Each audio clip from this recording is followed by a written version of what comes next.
Hello everyone and welcome to this new grand thema. Now it is no longer sufficient for companies to treat their IT as business as usual. They have to be very reactive and proactive to make sure to keep up with environments that are more and more complex. To discuss this, it is my pleasure to have Carlos Casanova, Principal Analyst at Forrester. Hello Carlos. Hello, how are you? So as I was saying, now companies have to manage environments that are increasingly hybrid, more and more complex, more and more heterogeneous. How can companies keep up with that? The first part really is to recognize that we can no longer do it manually.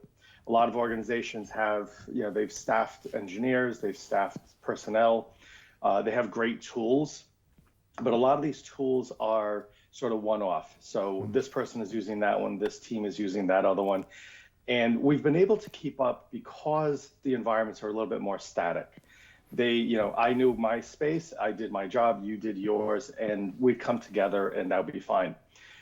With cloud, the migration to cloud, and obviously even virtualization years back, ephemeral devices, what's happening is our environments, not only are they no longer in my data center, they're in my data center, they're in one cloud provider, they're in two cloud providers, there are three SaaS providers. So what's happening is you need a tool, you need platforms now that can actually see across everything.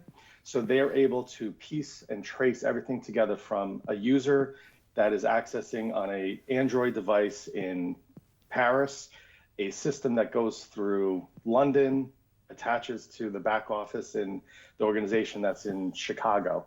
And if we continue down the pathway that we had, that would mean maybe the network engineer is just looking at her tools and the application engineer is looking at his tools.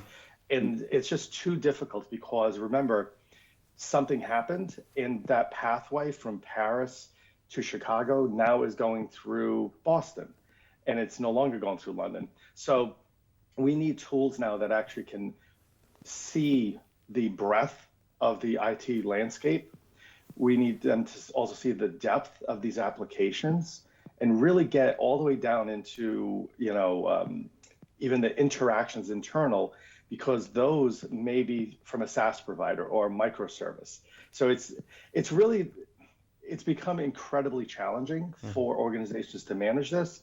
However, a lot of the tools are really stepping up finally. And they're using new technologies, obviously AI, to help with some of these things, but they're really expanding their capabilities to provide you, the engineer, so much more capability and visibility, both deep and broad across your IT landscape and estate. So what you were saying is that new challenges are emerging for companies, but there are also new tools that are offered to them that emerge on the market as well, especially tools such as APM, IPM. Could you give us a little more insight about what those tools can bring to the company's CEOs? Sure. So the APM, application performance monitoring, it really looks at and these have been around for a bit. They've matured quite a bit. They've evolved into sort of other areas as well. But the application performance monitoring, it's looking at the full stack of an application. So it's no longer just, I'm dating myself a little bit, the model view controller, the 3-tier architecture, that no longer exists. It was easy to monitor. I say easy, easier than it is today. But those tools now give you a good view of the full application stack. IPM is the internet performance monitoring. So it's looking, and it's a really unique kind of space where when we think about networking, it is obviously our internal networks that we control. But when you think about how all of our systems work, they don't reside in just one data center. They don't reside in just one office. And our users and customers are not also in that same office. They're potentially across the world. So you need to understand what's happening in those public networks. And that's where the IPM space comes into it. And some of the, it's interesting with IPM, you have a lot of the large AIOps types platforms that look at the network.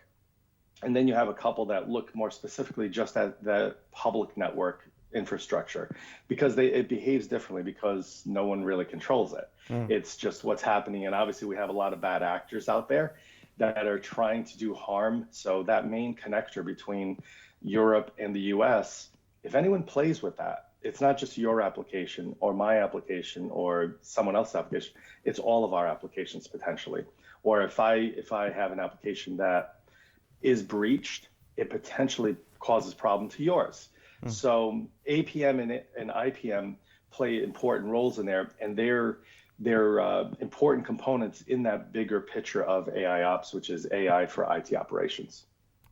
This was actually my next question, because when we were preparing this interview, you told me that AI ops and tools that are related to observability were really important, gained more and more importance. So, what can you tell us about AI ops, and more importantly, I would say, how is it bound to be more and more valuable and fundamental for companies? So AI ops, the way about 2.5 years ago, I worked with about 15 of my colleagues internally from security, our resilience teams, our cloud teams. So basically across our breadth of coverage, and we put together a reference architecture that addresses AI ops because we saw this complexity and this challenge that enterprise organizations were going to have. They needed something that pointed them in the direction of, how many moving parts do I have here? I have my data center, I have the network, I have this. But you mentioned earlier, businesses, organizations need to understand better what's happening with my customers, not what's happening with my server or my cloud environment, but is my customer being impacted? So AI ops, the term has been around for a bit, but what we did is we put this reference architecture together, and what it does is it looks at the full breadth of your IT estate. Instead of just looking at one particular system, APM typically focuses on one system, at a time. And it's somewhat still siloed. So very powerful, great capabilities, but it is focused on that one particular system. And then the next one, and then the next one. So we still have some silo. AI ops says, that's very important. I have all that information. But what I'm going to do is I'm going to look at, how are they connected? What's the connective tissue? Are they sharing anything? Are there common services that they are potentially using from maybe even a third party? So AI ops looks across east-west and says, what's my whole estate look like? Am I learning anything from this system that I may be able to apply to that other system? Have I learned because of my company's been around for 20 years. So we have historical information. It's not synthetic. It's not AI generated.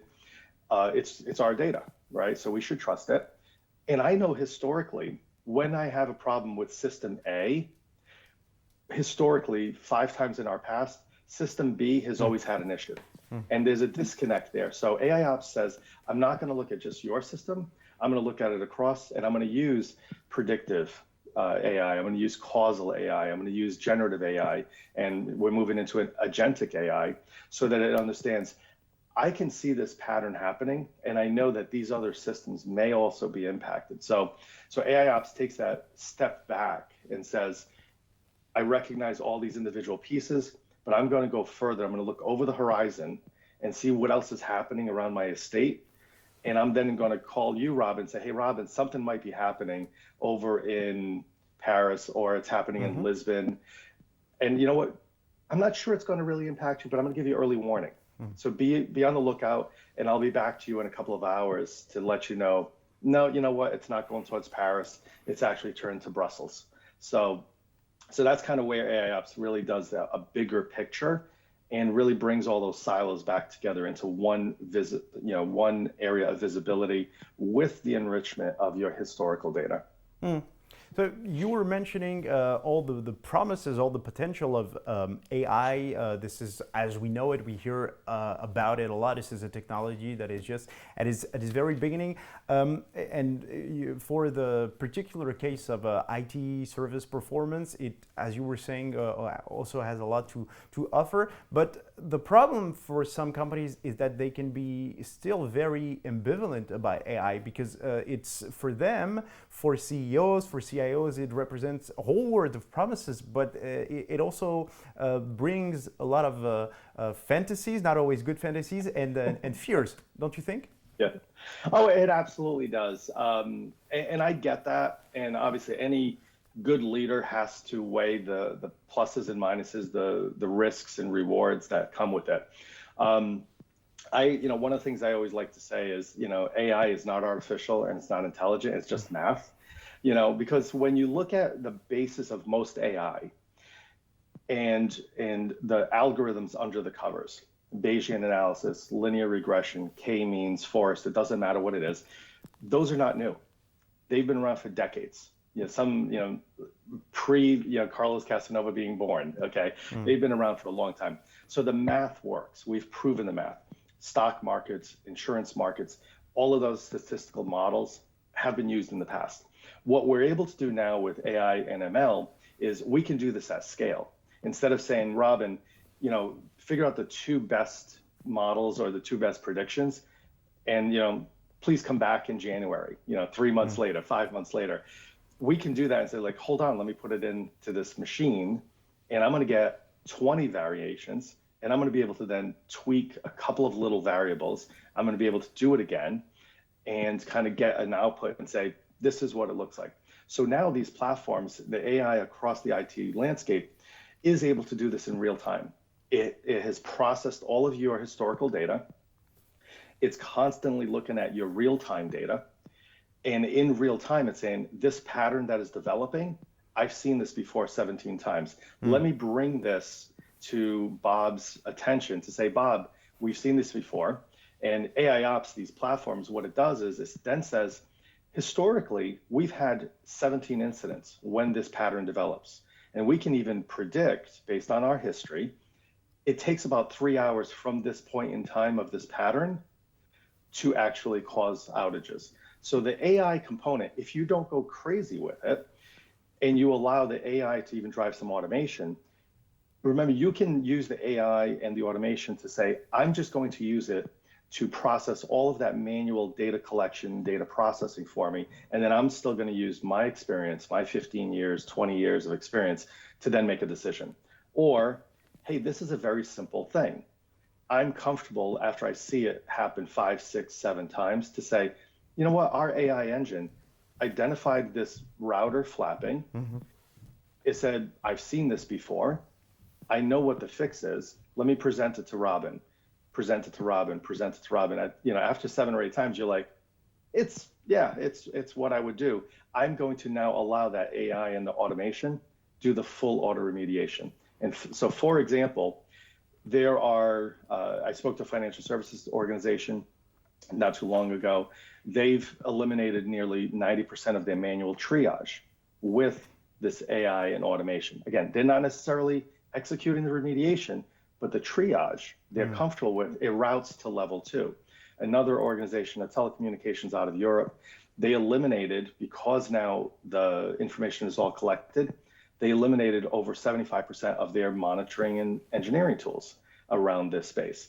They reduced their ticket handling time by 65%. A managed service provider, a global managed service provider, fully automated 20% of their tickets. Again, the simple things. So we don't have to take on a big amount of risk. You can do the AI and the automation all the way to the last stage where it then says, hey, experienced engineer, experienced support person, do you agree with this? Would you like to execute it? So you still always have a human in the middle if you choose, and because if you're not too comfortable with it, if you're a little worried, to say, I'm going to leave my experienced person in place to make that final determination.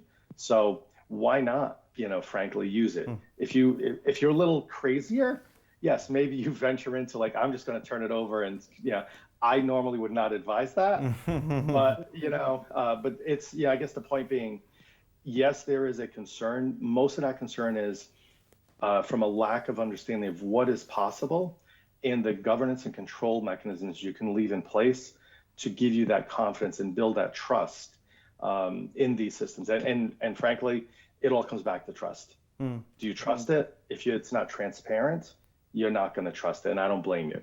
if it's transparent and you understand how it came up with that answer, eventually you should build trust to accept that it does that for you. So you were mentioning the obvious technical benefits that companies can have when they choose AI, less technical assistance, less fixing, less ticketing. But for what companies that already deployed AI tools, what they start to realize is that it can also have a big impact on, say, productivity, on the user experience. It's wider than some of them can imagine, actually. Yeah. So there's two sides of this, right? And one of my colleagues, JP Gounder, has done some research around what he calls AIQ. We do have a challenge. Our organizations, our employees, our personnel are not necessarily skilled the way we need to understand what is this AI doing? How do I best use it? For a while there, over the last year, it was all about the prompt engineering and how do we do that and how do we tailor that? And we found that there's obviously challenges there. So we have challenges on how do we actually use this and get the most out of it? How do we not go down this road? And some companies are recognizing this already. Wait, wow, this is costing us a lot because it's making these calls out to OpenAI, Gemini, and all of these other things. Like, okay, that's not good. Hey, why don't I build my own models? It's like, well, I can't find those people to actually hire to build the models.